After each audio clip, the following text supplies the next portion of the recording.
الحمد لله الذي أبدع الأفلاك والأرضين والصلاة والسلام على من كان نبيا وآدم بين الماء والطين وعلى آله وأصحابه أجمعين أما بعد فأعوذ بالله من الشيطان الرجيم بسم الله الرحمن الرحيم قال الله تعالى في كلامه المجيد قد افلح من تزكى وذكر اسم ربه فصلى صدق اللہ العظیم۔ گرامی قدر حضرات، معزز محترم سامعین و حاضرین، آج کا موضوع گفتگو صدقہ فطر کے فضائل و احکام و مسائل کے متعلق ہے۔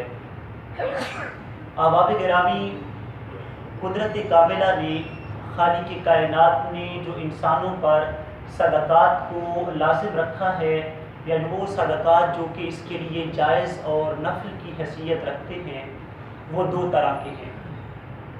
ایک صدقہ وہ ہے جسے صدقہ واجبہ کہا جاتا ہے، اور دوسرا وہ ہے جسے صدقات نافلہ کے نام سے یاد کیا جاتا ہے۔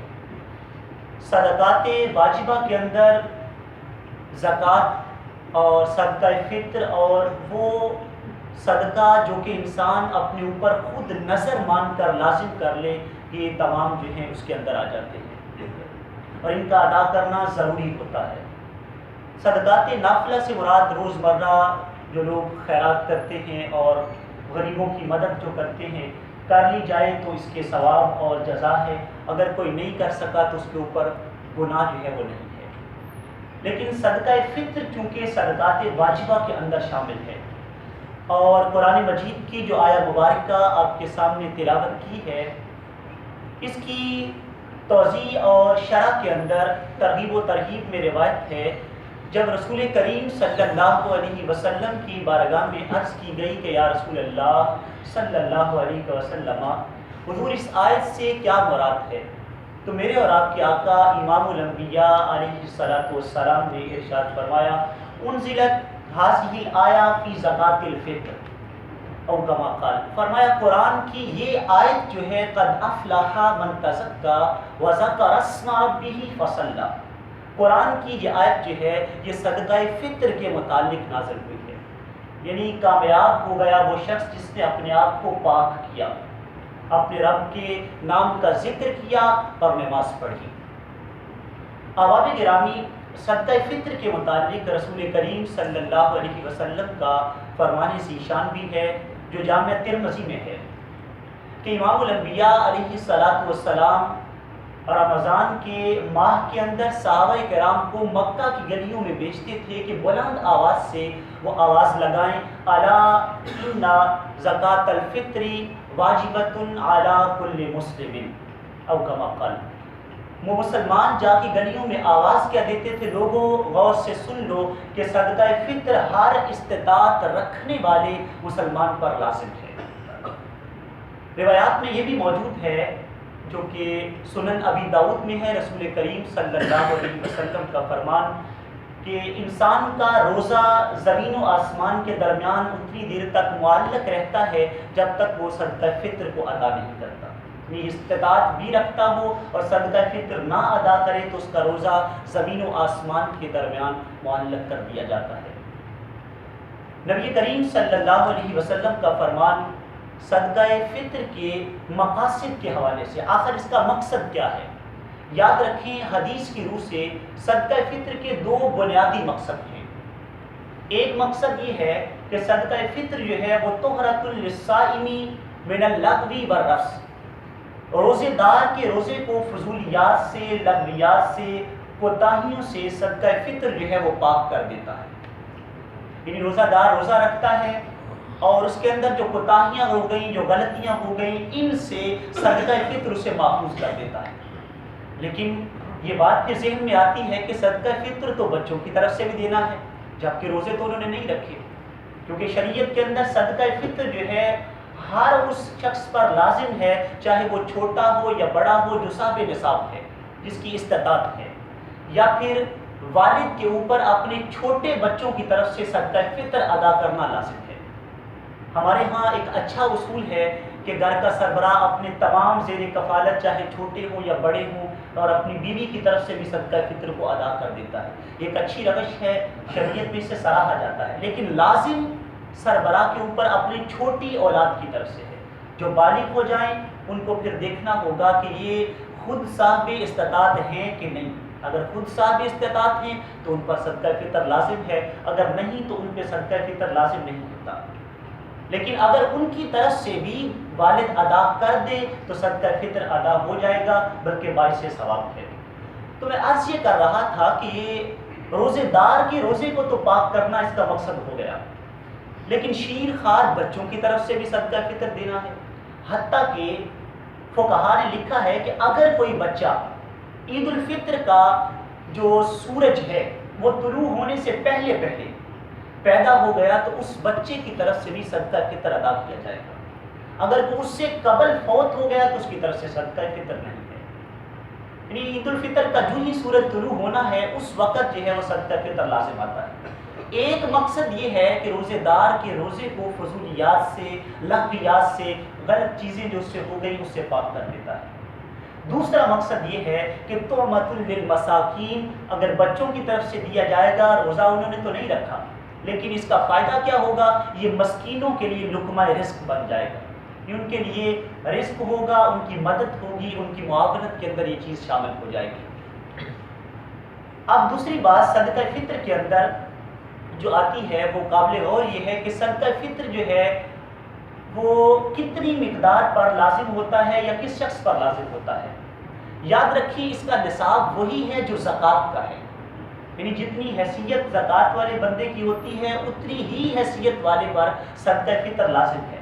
فرق اتنا ہے زکوٰۃ کے اندر یہ ہوتا ہے کہ بندے کے مال پر پورا سال گزرے، لیکن صدقہ فطر میں یہ شرط نہیں ہے. جو بندہ طلوع آفتاب عید الفطر پر مال کا مالک ہے، اس کے پاس استطاعت ہے، اس کے اوپر صدقہ فطر لازم ہے. سال گزرنا اس کے اندر شرط نہیں ہے. دوسرا فرق یہ ہے کہ زکوٰۃ میں عاقل اور بالغ کی شرط ہے، جبکہ اس کے اندر یہ بھی شرط نہیں ہے. چھوٹے بچے کے لیے بھی صدقہ فطر جو ہے وہ لازم ہے اگر اس کے والدین کے پاس اتنا سرمایہ موجود ہے. اس کے بعد صدقہ فطر جو ہے وہ کتنی مقدار جو ہے اس کی ادا کرنی ہے. صدقہ فطر یاد رکھیے ہمارے ہاں ایک رواج بن چکا ہے کہ لوگ سمجھتے ہیں جی 100 روپیہ، امیر ہے غریب ہے اس نے وہ 2.25 سے گندم کا حساب کر کے تو 100 روپیہ ادا کر دینا. حالانکہ ایسی بات نہیں ہے. شریعت مطالعہ نے اس کا ضابطہ وسیع رکھا ہے، اسے ہم نے محدود ذرا کر دیا ہے اور اپنی اس کے لیے گنجائش کے لیے محدود بنا دیا ہے. حضرت ابو سعید خدری رضی اللہ عنہ آپ سے روایت مروی ہے جو جامع ترمذی میں موجود ہے، فرماتے ہیں کنا نخرج زکاۃ الفطر صاعا من طعام وصاعا من شعیر وصاعا من تمر وصاعا من عقد او صاعا من جو ہے وہ زبیب. حضرت ابو سعید خدری فرماتے ہیں کہ ہم رسول کریم صلی اللہ علیہ وسلم کے فرامین مقدسہ کے مطابق یا تو گندم کے اعتبار سے 2.25 سیر کے اعتبار سے یہ فطرانہ دیتے تھے، یا پھر جو اس سے زیادہ صلاحیت والا ہوتا وہ بندہ جو ہے وہ کھجور کے اعتبار سے دے دیتا، کچھ لوگ جو کے اعتبار سے دے دیتے، کچھ لوگ منقے کے اعتبار سے دے دیتے. یعنی اس میں صلاحیتوں کا اعتبار ہے. جتنی بندے کے پاس وسعت ہے وہ زیادہ سے زیادہ کے اعتبار سے دے. یعنی گندم کے اعتبار سے تو سب سے کم ہے، یعنی کم از کم جو 100 روپیہ بن جاتا ہے. اگر وہ کھجور کے اعتبار سے دے گا 2.25 سیر کے اعتبار سے، یا وہ منقے کے اعتبار سے دے گا تو وہ مقدار بڑھے گی.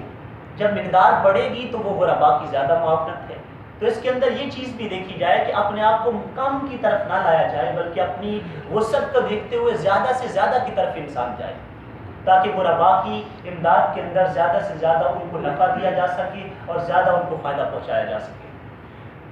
یہ چیز بھی قابل غور ہے. صدقہ فطر کی ادائیگی کا جو وقت اس کے لازم ہونے کا ہے وہ بلا شبہ جب سورج عید الفطر کا طلوع ہوتا ہے تو تب عید پڑھنے جانے سے قبل صدقہ فطر ادا کر دینا چاہیے.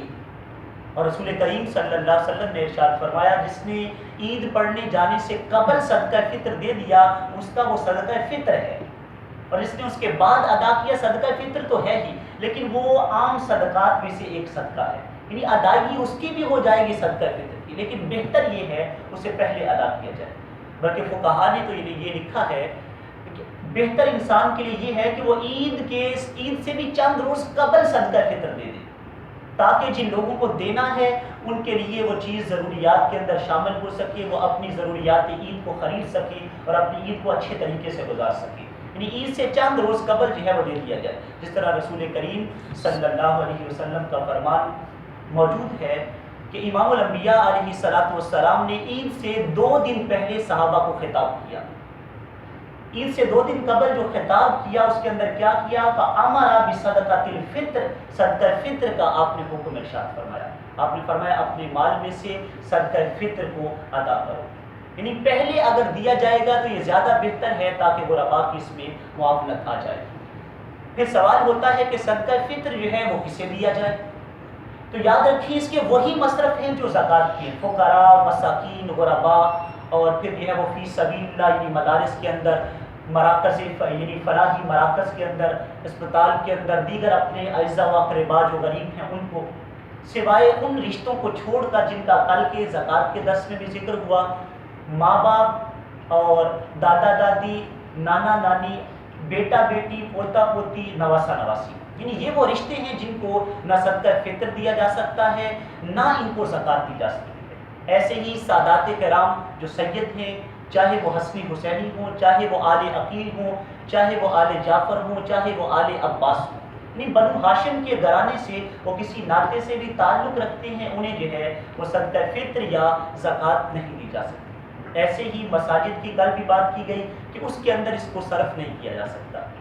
اسی طرح باقی جو ذمی کافر کے متعلق کل بھی کہا گیا، اس کو بھی صدقات واجبہ اور زکوٰۃ نہیں دی جا سکتی، حتیٰ کہ صدقات نافلہ سے بھی، یعنی عام خیرات جو ہے، اس سے بھی فقہا کہتے ہیں کہ منع کیا گیا ہے، کیونکہ وہ یہ پیسہ لے کر اسلام کے خلاف ہی استعمال کر رہے ہیں۔